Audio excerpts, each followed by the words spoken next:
sisters and brothers here in this spot as a union member, thank you for the privilege. This is holy ground for unions, Local 900. For any union member understands what this place stands for and what it means. So thank you for having me here. And each and every one of you, thank you for the privilege of walking that picket line with you last year. Thank you for allowing us to lift up our voices. And in Minnesota, the work that you did, it didn't just benefit UAW workers, it benefited all workers. So I couldn't be prouder to be on this ticket and couldn't be prouder to stand with UAW.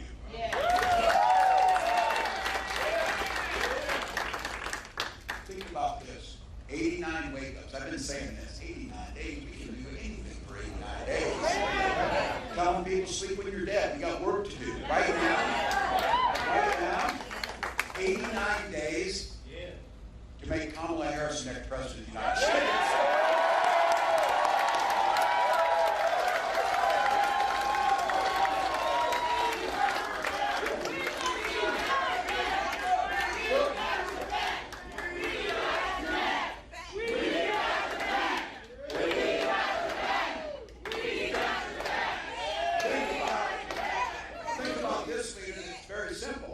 She stands on the side of the American people and the American worker. She's the one who took on the predators, the fraudsters, the transnational gangs, and she's the one that stands up against the billionaires in the corporate greed.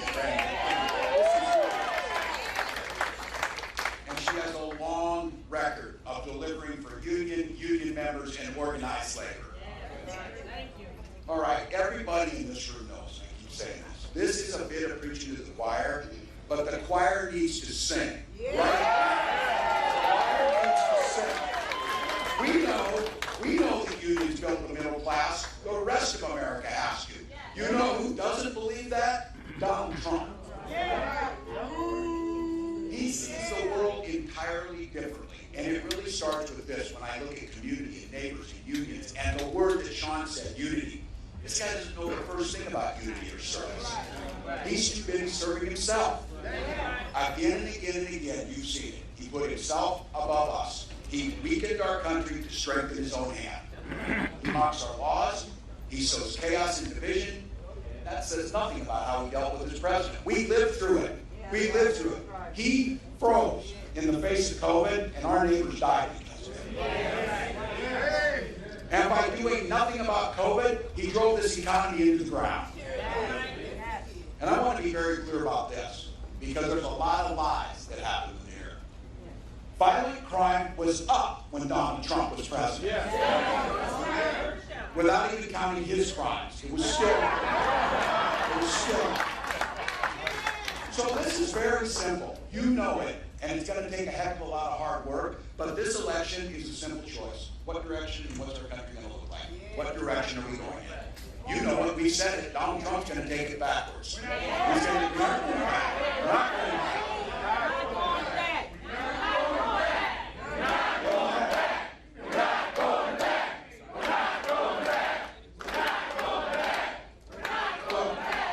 And this thing of playing dumb when he sits on the planes with these billionaires and says, I don't know anything about Project 2025. I just fly on the planes with them.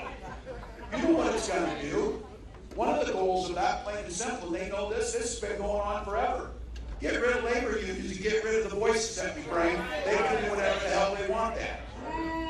If Trump returns, he's going to learn something from the last time. He didn't get the job done. This time, it will be far, far worse, and he will get the job done and make sure that we can't organize collectively to improve our lives. That's what's coming. So whether he cuts the middle class, makes it more difficult to own a home, whether he repeals the Affordable Care Act so you can't get health insurance, are the things that you know they talk about, gutting Social Security and Medicare. You know what, when you got $1 billion, you don't give a damn about your Social Security check. But if you're like my mom, and you depend on the Social Security check as your sole income, it's pretty damn important. And I've been saying it, and you've been hearing me say it. They will ban abortion across this country no matter what Congress says. Now look, damn right it is, and I don't know why this is so simple or so difficult for these people to understand. You know how things work really well in life, and really well with your neighbors, and really well in communities? When you mind your own damn business and stay out of your business. out of those business. He's not fighting for you. He doesn't know you. He doesn't care about your family. And his running mate is just as dangerous and backward as he is. So look, we know who they are. The choir's ready to sing. This campaign's about the future, your future. Vice President Harris sure knows that. She grew up in a middle-class family. She goes to work every day making sure families are on the front so that they can get ahead and they can get into the middle class. She believes in something so simple and so beautiful. And when we go to these rallies, I say it to people drive, they sit in the sun, they get there, they stand next to their neighbor for one simple reason. And just like the Vice President says, they believe in their hearts in the promise of America. They believe. So, sisters and brothers in the UAW, how great is this going to be? Please join me in welcoming the next president.